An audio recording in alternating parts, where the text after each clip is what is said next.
So, good afternoon. It's 2:02 p.m. and I am Aaron Vilkiver from BSI 3F. So, now magna-networking po tayo using the Cisco Packet Tracer. So, now pupunta lang tayo sa physical. Ito. Ayan. So, kung makikita po natin, home city, and then click lang po natin yung corporate office. Then, may main wiring closet dito. So, i-move lang po natin. So, i-click natin to. So, now, mag-add tayo ng rack and table. Para sa connection, mag-add tayo ng switch and routers. So, rack and table. So, at the same time, mag-add tayo ng server. Then, switch and router and switch. Okay. So, at the same time, so mag-add tayo ng straight through cable. So, ganun din yung gagawin natin. Pangalawa,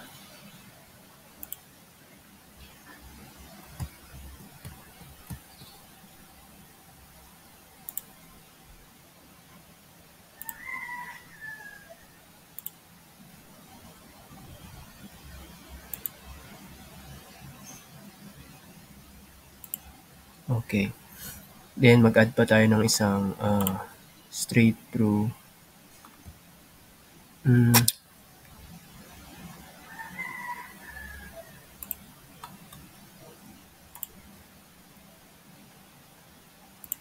okay.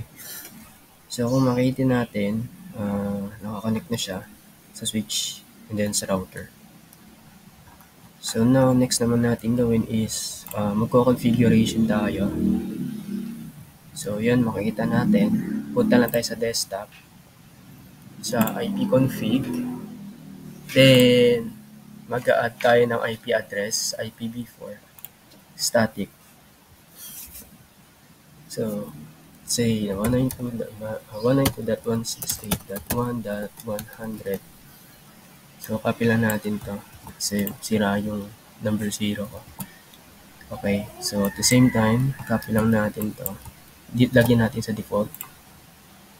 So, let's say yung 1.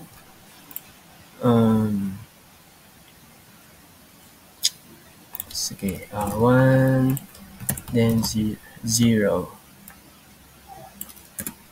Okay. So, okay na po siya. So, ngayon, punta naman tayo sa services and then sa DHCP.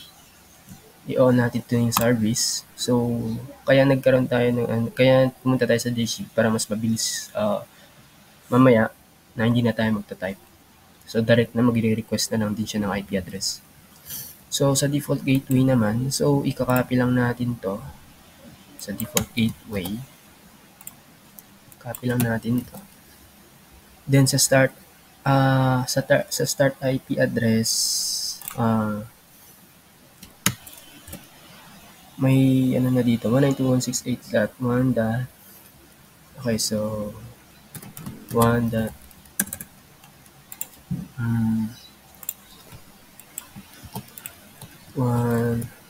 2. Okay. So, double check lang natin.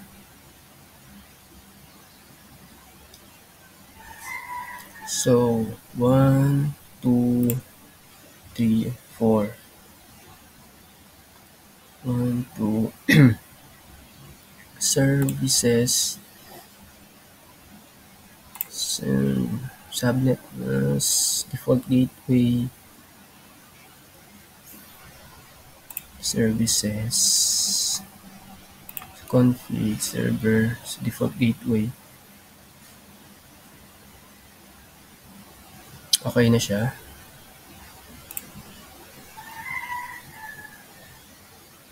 Okay. So, tapos na natin to. Double check lang natin. Okay. So, dito naman sa ano, sa router, so sa Gigabit Ethernet, so mag-a-add lang tayo ng IP address. So, 192.168.1.100. So, automatically mag-a-appear yung subnet mask. Okay. So, okay na to. I-on lang natin. So, okay. So, okay na po siya. So, now, babak lang natin to. So, ngayon, ang gagawin natin is mag-a-add tayo ng PC. So, let's say, siguro kahit 3 lang. Huwag na natin masyadong madamihin kasi pag madami kasi, maglalag. May posibleng maglalag siya. So, ang reason ko kasi naglagay lang ako ng kahit 3 para hindi lang po siyang maglalag. Para makita lang po natin yung output. Yan, at the same time, mag-add tayo ng switch. Okay. So, sa connection naman, lagay tayo ng straight through cable.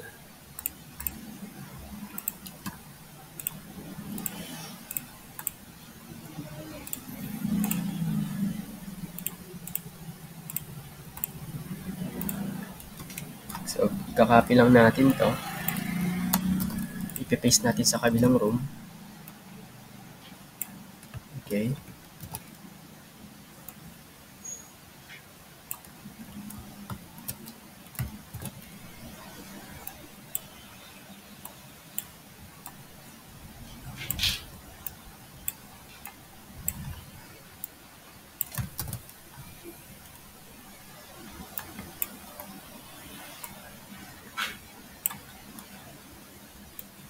Ay, i-arrange lang po natin to. Ayan.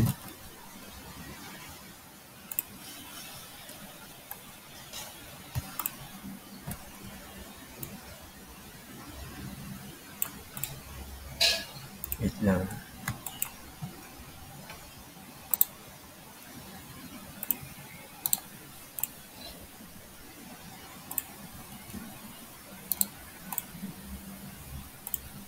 Delete natin to muna. Okay, so dito na lang natin i-copy yung PC.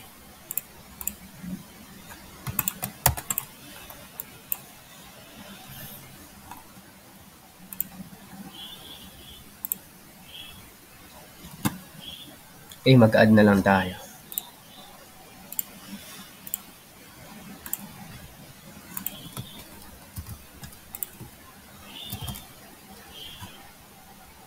Ito na pala.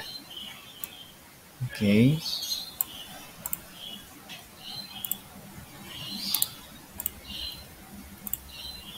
Okay, so okay na siya. At the same time, mag-add ulit tayo ng switch dito. Kung makikita po ninyo, may vacant po dito. So, switch na lang ilalagay natin. Ayan. Copy paste. Okay. Next naman ang gagawin natin, kung makikita ninyo may mga switch to. So, sa connection, dapat maglalagay tayo ng crossover. Switch to switch.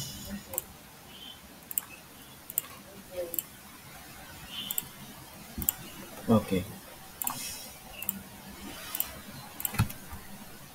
Sa rack and then sa switch. Check natin mamaya to. So, ulitin lang natin.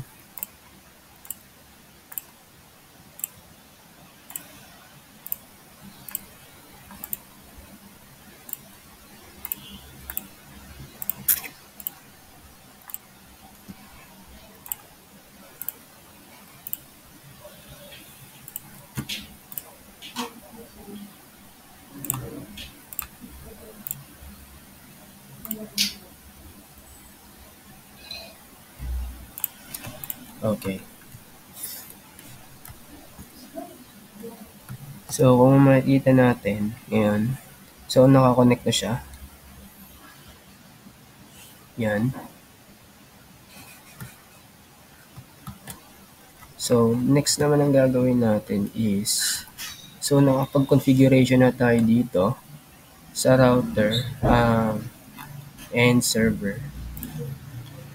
So, okay na po siya. Ngayon, ang gagawin natin is, co-configuration na natin. Sa desktop, IP configuration, and then i-click lang po natin siya. So, magre-request yung IP address na po siya. So, ito na po. Ayan.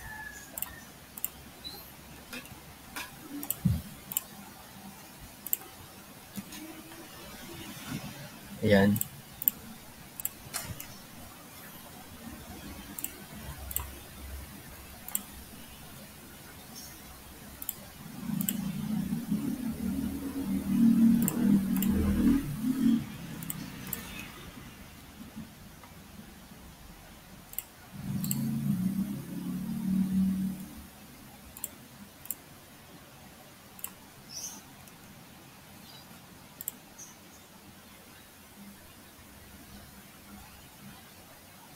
Okay na po ba? Ay, okay na siya. Okay na to dito. Ah, wala. 6 by 6. Then 7. Excuse.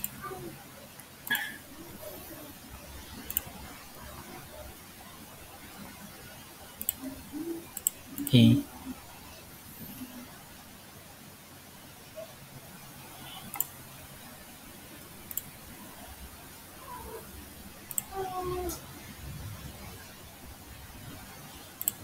9.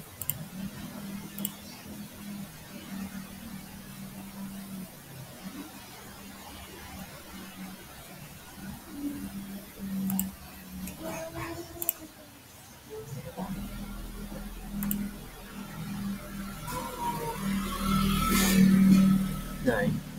Then dito naman sa baba, gaganunin pa rin. Same lang. Configuration.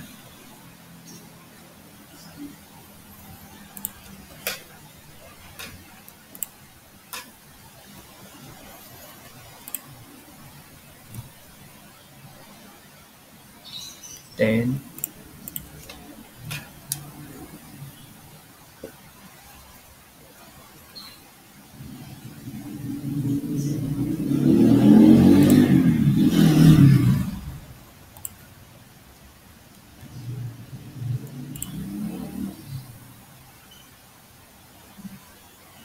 eleven.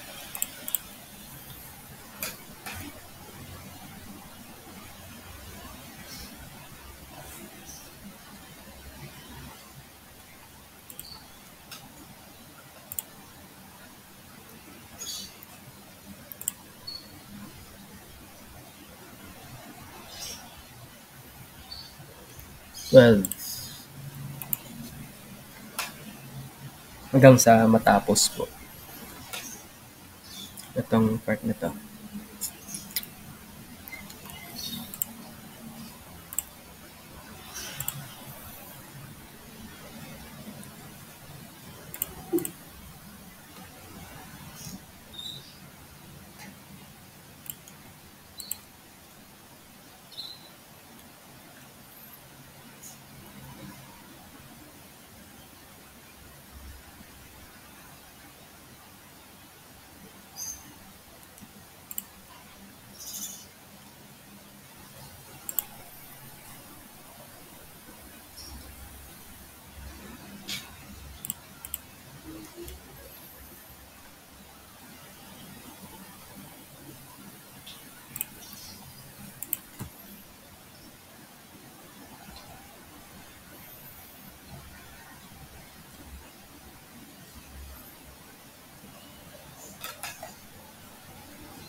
So, okay, natapos na rin yung IP configuration natin. So, now, um, ngayon naman, ang gagawin natin is mag-add tayo ng simple video.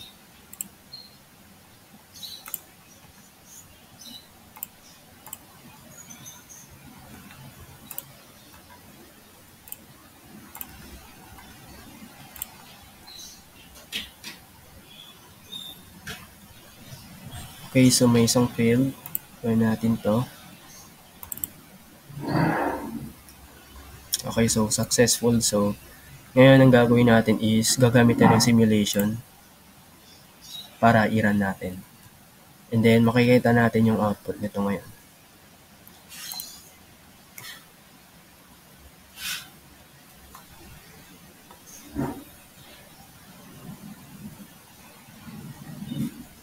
So, magta-transmit siya. Kung makikita po natin, magta-transmit po siya ng data or message. Pupunta po siya dito sa wiring closet. Pupunta sa router server. Pupunta po siya sa server. Ayan, bababa na siya. Mag-transmit siya, papunta sa switch.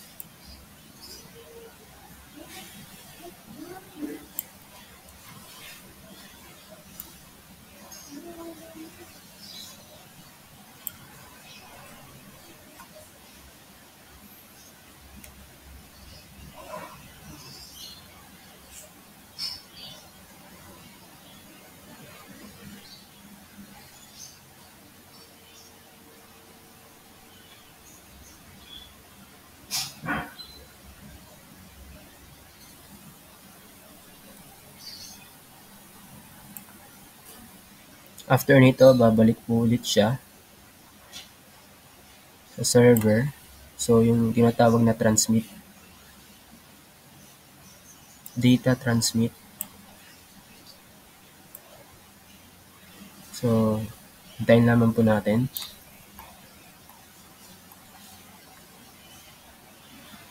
Ayan, punta na po siya sa server. Then, babalik na po siya dito sa una.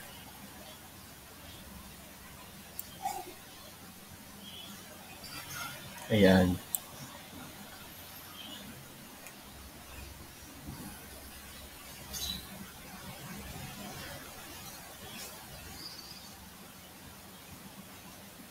So, check. Successful. Check. Successful. And then check. Successful. So, successful po siya. So, ganito lamang ang gagawin natin na makapag-transmit ng data.